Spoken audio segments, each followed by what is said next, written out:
బాధపడతా ఉంది. తెలంగాణ తల్లి తల్లడిల్లిపోతూ ఉంది. మీ వైఫల్యం ఉండవచ్చు, మీ పాలనా తీరుల వైఫల్యాలు ఉండవచ్చు, లేదా మీకు కొన్ని ఆంక్షలు ఉండవచ్చు, కొన్ని లిమిట్స్ ఉండవచ్చు, మీరు అన్ని పనులు చేయలేకపోవచ్చు. దాన్ని సామరస్యకంగా సారూప్యంగా సమాధానం చెప్పాలి. మీ ప్రశ్నలకు మీ దగ్గర సమాధానం లేకపోవచ్చు, మీ దగ్గర తలవంపు ఉన్నటువంటి సమాధానాలు ఉండవచ్చు. కానీ మీరు మాట్లాడేది సౌమ్యంగా మాట్లాడాలి. ఎందుకు అంటే మీరు ఒక రాష్ట్ర ప్రతినిధులు, ఈ రాష్ట్ర 4 కోట్ల ప్రజలకు ప్రతినిధులు. మీరు మళ్ళీ రాబోయే 4 తరాలకు ఆదర్శంగా ఉండాల్సి ఉంటే మీరు అనుచిత వ్యాఖ్యలు చేస్తారా? ఇదా మీ తీరు? ఇట్లాగానే ఉండేది తెలంగాణ రైతుని ఇంత మాట అంటారా? రాజకీయ నాయకులు గతంలో అన్నారు, కేసీఆర్కి అహంకారం అన్నారు, కేటీఆర్కి అహంకారం అన్నారు, బలుపు అన్నారు, కొవ్వు అన్నారు, రకరకాల మాటలు ఒకరినొకరు విమర్శించుకున్నారు. మాకు అభ్యంతరం ఉన్నప్పటికీ కూడా మేము దాన్ని ప్రధాన అంశంగా తీసుకోలేదు. కానీ ఈరోజు ఏకంగా తెలంగాణ ప్రజలను అవమానిస్తూ, తెలంగాణ రైతు బిడ్డలను అవమానిస్తూ, ఘోరాతి ఘోరంగా నీచాతి నిష్కృష్టంగా మాట్లాడినటువంటి భాష తీరును చూస్తే హృదయం తల్లడిల్లిపోతూ ఉంది. ఎక్కడ గౌరవించబడ్డామో అక్కడే అవమానాలకు పాలవుతుంటే ఏ పదవిలో ఉన్న వాళ్ళు మన తెలంగాణ రైతును గౌరవంగా మహోన్నత శిఖరం నిలబెట్టినటువంటి పదవులే ఈరోజు తెలంగాణ రైతుని ఘోష పెడుతూ అవమానిస్తూ బలిస్తామని రేంజ్లో మాట్లాడుతున్నటువంటి పాలకుల తీరు చాలా శోచనీయం. దానికి మాటలు సరిపోవట్లేదు, నా దగ్గర పదాలే లేవు. అంతకన్నా ఘోరం ఇంకోటి ఉంటుంది, అంతకన్నా పాపం ఉంటుందా? ఇంతకన్నా ఇంకో మహాపాపమే కదా అది. ఇంతకు మించినటువంటి దిగజారినటువంటి బ్రతుకుంటుందా? ఒక్కసారి ఏం మాట్లాడారో చూద్దాం.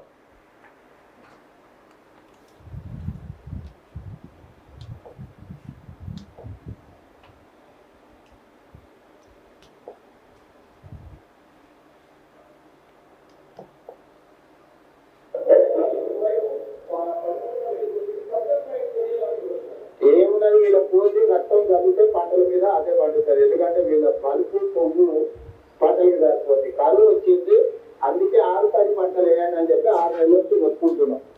దానికి తప్పులు పట్టింది. నీళ్లకు ఆధారపడి నీళ్లను అధికంగా వాడే పంటల్ని వేయకండి అని ఎన్నో నుంచి చెప్తున్నాం. మీరు లేదా ముందు నుంచి మేము రైతులకు సూచన చేస్తూనే ఉన్నాము.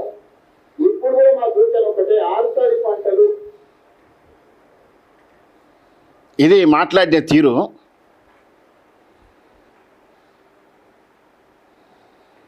లింక్ ఒకసారి చెప్పాడబ్బా, లింక్ పెట్టు. మళ్ళీ ఒకసారి ఇదే విందాం. విన్న తర్వాత నిగ్గు తెలుద్దాం. తప్పెవరిది, ఎవరికి అహంకారం ఉంది, అసలు ఏమిటి కథ ఏమిటి?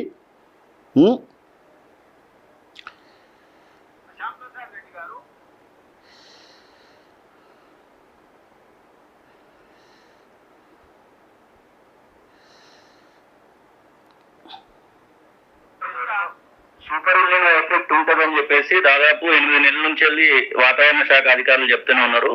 ముందు నుంచి వెళ్ళి ప్రభుత్వం దీని విషయంలో ఆలోచించలేదు. ఇప్పుడు సమయానికి వచ్చిన తర్వాత దీని విషయంలో ఆలోచిస్తుందని ఒక మాట చెప్తా ఉన్నారు. ప్రాణహిత దగ్గర 97 మీటర్ల ఎత్తులో నీళ్లు పోతున్నాయని, ఎందుకు ఎత్తిపోయట్లేదు? ఇట్లా ప్రశ్న అడిగితే ఆయన చెప్పిన సమాధానం ఒకసారి విందాము. చైర్మన్ ఎవరు, మెంబర్స్ ఎవరు? లైట్లు వస్తుంది.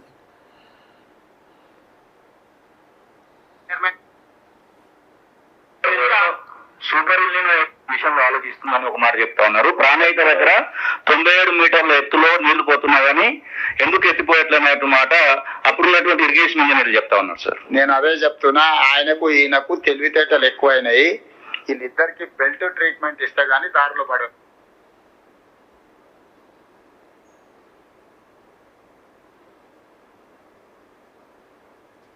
అచ్చా, ఈ వీడియో లేదు. సరే, అక్కడ బెల్ట్ ట్రీట్మెంట్ అంటున్నాడు. ఇక్కడ విందాం. మళ్ళీ ఒకసారి విన్నాం కదా, మళ్ళీ ఒక్కసారి విని సబ్జెక్టుకి వెళ్ళిపోదాం. ఏమున్నది, వీళ్ళ రోజు రక్తం తగ్గితే పంటల మీద అదే పండుతుంది. ఎందుకంటే వీళ్ళ బలుపు కొవ్వు పంటలకి సరిపోతుంది. కరువు వచ్చింది, అందుకే 6 తడి పంటలు వేయండి అని చెప్పి 6 నెలల నుంచి మొత్తుకుంటున్నాం. దానికి తప్పులు పట్టింది. నీళ్లకు ఆధారపడి నీళ్లను అధికంగా వాడే పంటల్ని వేయకండి అని ఎన్నో నుంచి చెప్తున్నాం. మీరు లేదా ముందు నుంచి మేము రైతులకు సూచన చేస్తూనే ఉన్నాము. రైట్, వీటి నుంచి తెలుద్దాం ఏంటో నిజాలు, నిగ్గు తెలుద్దాం. ఇది కూడా మా తమ్మునైలే, 2 సబ్జెక్టులు సేమ్, ఇంకా కులంకుషంగా వీటి గురించి నిగ్గు తెలుసుకునే ప్రోగ్రాం చేద్దాము. ఈ విషయంలో ఎవరైనా రాజకీయ నాయకులకు ఫోన్ చేసి మాట్లాడదాం, ఏమంటారు, అసలు ఏం జరుగుతుంది, అసలు ఇవి రేవంత్ రెడ్డి గారి వాక్యాలు సమర్థనీయమైనా కాదా ఏమిటి అనేది ఎవరికైనా ఒకరికి ఫోన్ చేసి మాట్లాడదాం, ఏమంటారో చూద్దాం. అసలు ఎవరికైనా ఒకరికి ఫోన్ చేద్దాం. ఓకే, ఎవరి ఫోన్ నెంబర్ వస్తే వాళ్ళకి చేద్దాం. Okay okay right. ఇది బీఆర్ఎస్ పావని గౌడ్ గారి నెంబరు. ఓకే, నమస్తే అండి. నమస్తే అండి. ఇది కొలుగూరు 24/7 న్యూస్ నుంచి మీరు లైవ్లో ఉన్నారు. ఓకే, అభ్యంతరంలో లైవ్ కంటిన్యూ అవుతుంది. మీరు ఫోన్లో అభిప్రాయం చెప్పగలుగుతారా? విషయం ఏంటంటే మేడం, నిన్న రేవంత్ రెడ్డి గారు ముఖ్యమంత్రి గారు మాట్లాడుతూ రైతులకు కరువు వస్తుందని ఇవన్నీ వస్తున్న ముందు నుంచి నిపుణులు చెప్తున్నా కూడా మీరు తగిన శ్రద్ధ తీసుకోలేదు, రైతులకు గైడ్లైన్ ఇవ్వలేదు, నీటికి గైడ్లైన్ ఇవ్వలేదు అంటూ విలేకరులు అడిగిన ప్రశ్నకు రేవంత్ రెడ్డి గారు మాట్లాడి సమాధానం చెప్పినది మీరు విన్నారా? ఒకసారి ఏమైనా వినిపించమంటారా? ఎట్లా అంటే రైతులను కోసి పొలాల చల్లాలి, వాళ్ళ కొవ్వు బలుపు ఉంది అని చెప్పేసి ఏదో వ్యాఖ్యలు చేశాడు. దాన్ని ఎలా అర్థం చేసుకోవాలి? అసలు బలుపు, కొవ్వు, ఈ అహంకారం పదాలు పాలకులు వల్ల వేయొచ్చా? అసలు ఉన్నది ఎవరికి? ఇది నిగ్గు తేలాల్సిన అవసరం ఉందనేది మా ఉద్దేశం. మీరు ఆ వ్యాఖ్యలు ఎలా చూస్తారు? నమస్తే అండి. అంటే ఒక ముఖ్యమంత్రి నోటి నుంచి వెళ్ళి ఇలాంటి భాష రావడం అనేది ఎంత జుగుత్సాకరమైన విషయం అంటే ఏ విధంగా అర్థం చేసుకోవాలి? రేపు భావితరాలకు అవి మాటలు విన్న వాళ్ళు నేర ప్రేరేపితులు అవుతారా అనే కూడా ఉన్నాయి. ఇంకొకటి ఏంది, యథా రాజా తదా క్రిమినల్స్ అన్నట్టుగా తెలంగాణ రాష్ట్రంలో కాంగ్రెస్ పార్టీ అధికారంలోకి వచ్చిన తర్వాత క్రైమ్ రేటు కూడా గణనీయంగా పెరుగుతుంది.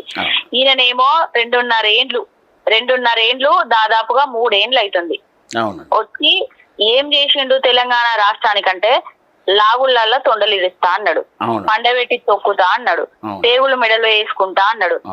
నిన్న బెల్ట్ ట్రీట్మెంట్ కూడా రైతులకు బెల్ట్ ట్రీట్మెంట్, నిపుణులకు కూడా బెల్ట్ ట్రీట్మెంట్ అవసరం ఉంది, వాళ్ళకి చెప్పకూడదు తినిపించాల్సిన అవసరం ఉంది కూడా వ్యాఖ్యలు చేశాడు. ఇప్పుడు రైతులకే కాదు ఇంజనీర్లకు కూడా బెల్ట్ ట్రీట్మెంట్ ఇవ్వాలి, వాళ్ళని చిప్పకూడదు తినిపిస్తా అని అంటున్నాడు. అంటే ఎవరికి ఇవ్వాలి బెల్ట్ ట్రీట్మెంట్లు, ఎవరికి లాగుళ్ళల్లో తొండలు దొరగొట్టాలనేది తెలంగాణ రాష్ట్ర ప్రజలకు తెలుసు. ఓటుకు నోటు దొంగకు లాగుళ్ళల్లో తొండలు ఇవ్వాలి. అసలు తెలంగాణ రాష్ట్రాన్ని పాలించమని చేతులలో పెడితే ఆ రాజు రాకాసిలాగా పాలిస్తూ తెలంగాణను ఎడారి చేస్తున్నోనికి బెల్ట్ ట్రీట్మెంట్ ఇవ్వాలి. ఎవరిని జైలు వేయాలి? మన నీళ్ల హక్కులను కాలరాస్తూ పక్క రాష్ట్రానికి నీళ్లను దారాదత్తం చేస్తున్నోడికి జైలు వేయాలి. ఏమన్నా జ్ఞాన లేకపోతే రామ రెమోనా అపరిచితుడా ఏమీ అర్థం కావట్లేదు. డైవర్షన్ పాలిటిక్స్ నే ఆధారంగా రాజకీయాలు చేస్తున్నాడు.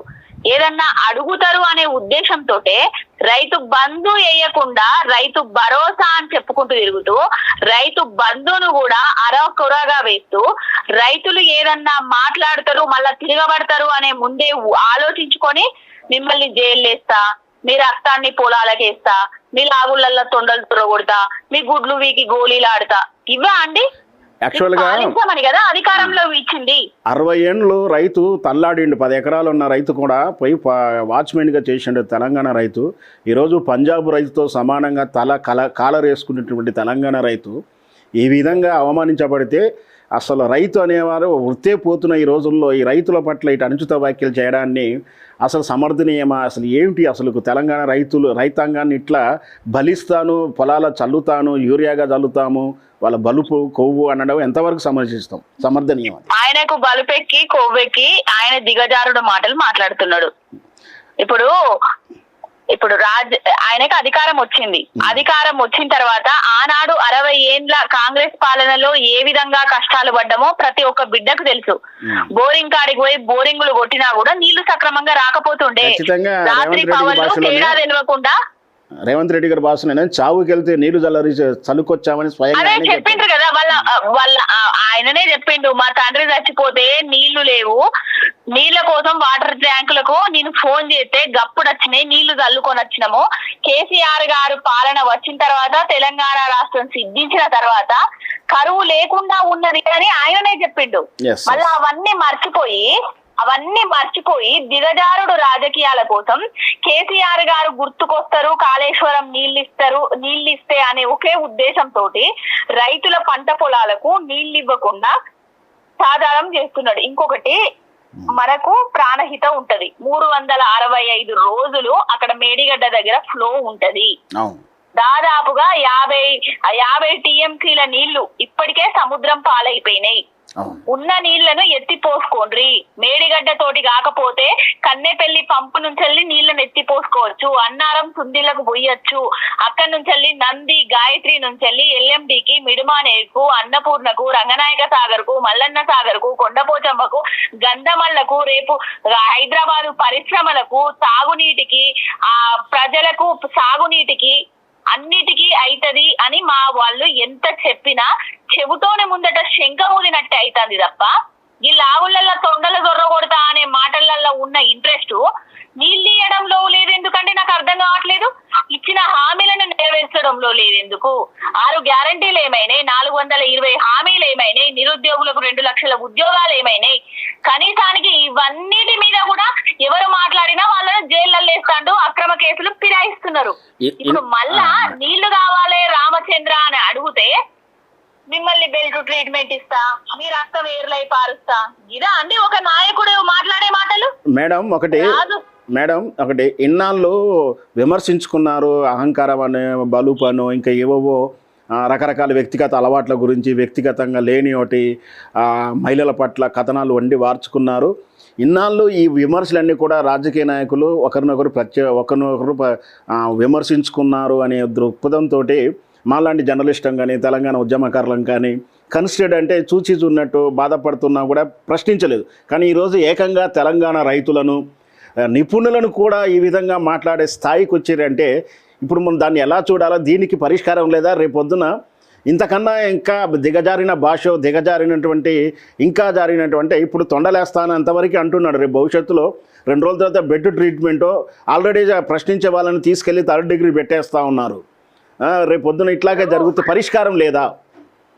ఇప్పుడు పరిష్కారం అంటే ఆయన నోటికి ముందుగా తాళం వేసుకోవాలి. నోటికి తక్కువ పని చెప్పి చేతలకు ఎక్కువ పని చెప్పుకోవాలి. ఆయన ఇప్పుడు నీళ్ల కోసం కష్టపడాలి, నీళ్లు ఎత్తిపోయాలి, నిరుద్యోగుల కోసం కష్టపడాలి, ఉద్యోగాల నోటిఫికేషన్లు ఇవ్వాలి. ఇప్పుడు ఎవరైతే మీలాంటి వాళ్ళు మేధావులు కానివ్వండి, ఎనాలిస్టులు కానివ్వండి, లేకపోతే న్యూట్రల్ గా ఉండే వాళ్ళు కానివ్వండి, తెలంగాణ మట్టి మీద సోయున్నోళ్ళు కానివ్వండి, తెలంగాణ రాష్ట్రానికి జరుగుతున్న అన్యాయం గురించి వివరించినప్పుడు వాళ్ళ మీద ఇలా మాట్లాడితే రేపు మా కుటుంబాలకు ఏమైతాయో మాకేమైతాయో అని భయభ్రాంతులకు గురైతారా కారా? ఇప్పుడు అదే ఉంది కదా, ఒక పోక్సో కేసులో దొరికిన నిందితుడిని దాదాపుగా 55 రోజుల పాటు వాడిని అరెస్ట్ చేయకుండా పోలీసులకు వాళ్ళ కుటుంబ సభ్యులు చెప్పినా కూడా తాత్సార్యం చేసి దాదాపుగా 6 మంది చావులకు కారణమైండ్రు. అలాగే హోంమంత్రి నిర్లక్ష్యం కాదా అండి? ఖచ్చితంగా నువ్వే హోంమంత్రివి, నువ్వే విద్యాశాఖ మంత్రివి, నువ్వే విద్యాశాఖ మంత్రిగా చేస్తూ విద్యార్థులకు పురుగులన్నం పెట్టింది నువ్వే, వాళ్ళని చంపింది నువ్వే. మళ్ళీ వాళ్ళు చదువుకునే పిల్లల మీద ఎవడైనా అఘాయిత్యం చేస్తే వాళ్ళ మీద పోక్సో కేసు అని గట్టిగా పెట్టి వాళ్ళకు బెయిల్ ఇవ్వకుండా చూసే బాధ్యత కూడా నీదే కదా. వాస్తవానికి ఇప్పుడు పోక్సో కేసులో చాలా సులభతరంగా బెయిల్స్ వస్తున్నాయి. ప్రభుత్వం తరపున ఉండవలసినట్టు వాదనలు బలహీనంగా ఉండబట్టే నిన్న 6 మర్డర్లు చేసిన వ్యక్తిని కానీ గతంలో పెద్ద రాజకీయ నాయకుడి వ్యక్తులకు కానీ సులభతరంగా వస్తున్నాయి. వీటికి వీళ్ళ పట్ల ప్రభుత్వం నిర్లక్ష్యంగా వహిస్తుంది అని భావించవచ్చా? ప్రభుత్వం ముమ్మాటికి ప్రభుత్వ నిర్లక్ష్యమేనండి ఇది. ఆనాడు కేసీఆర్ గారి పాలనల ఆ. ఎన్కౌంటర్ జరిగింది. అవును. ఏం జరిగింది? ఒక డాక్టర్ అమ్మాయిని అఘాయిత్యం చేస్తే వాళ్ళని ఎన్కౌంటర్ చేసిండ్రు. Yes. అలాంటివి చేస్తే నేరం చేయాలని కూడా వెన్నులో వణుకు పుడుతుంది వాళ్ళకు. ఎస్. అయితే ఇప్పుడు మనకు పలుకుబడి ఉంటే చాలు, ఈజీగా మనం చట్టాలు లొసగును అడ్డం పెట్టుకోవచ్చు కదా అండి. రోజు చూస్తూనే ఉన్నాం కదా, పోక్సో కేసులో ఇరికిన ఆయనకు పలుకుబడి ఉన్నది కాబట్టి, వాళ్ళ దోస్తు కాబట్టి, ఆయన బర్త్డే వచ్చింది కాబట్టి గిఫ్ట్ ఇచ్చిండు. నిన్నటి ఆరు హత్యల నిందితుడు కూడా బెయిలు సులభతరంగా రావడం కోసం మధ్యలో భారీ లావాదేవీలు జరిగాయనే ఆరోపణలు కూడా వస్తున్నాయి. అంతర్గత ఏది చేయాలో అది చేస్తారు, తిరగబడతారు. తిరుగుబాటు ఖాయము, తథ్యము. రేవంత్ రెడ్డికి రేపు రాబోయే రోజులల్లా ప్రజలే తగిన గుణపాఠం చెప్తారు. ఓకే అండి, thank you madam. Thank you thank you అండి.